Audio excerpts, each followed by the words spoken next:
আসসালামু আলাইকুম ইমাম সাহেব। ওয়ালাইকুম সালাম। ইমাম সাহেব, আমার না কিছু টাকার প্রয়োজন ছিল। আমার ছোট ভাইয়ের পরীক্ষা আজকে। শফিক সাহেব, আমি তো আপনাকে চিনি। আপনি তো আমার মসজিদের নিয়মিত মুসল্লি। আপনি তো জানেন একজন ইমাম সাহেবের বেতন কত। বর্তমান পরিস্থিতিতে এই বেতনে চলা অত্যন্ত কষ্টকর হয়ে যায়। টাকা থাকলে আপনাকে না করতাম না শফিক সাহেব, যদি পারতাম সহযোগিতা করতাম।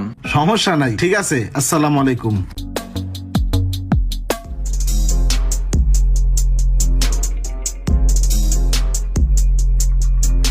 ভাই, মোবাইলটা বিক্রি করতে চাইছিলাম। দেখি কত চান?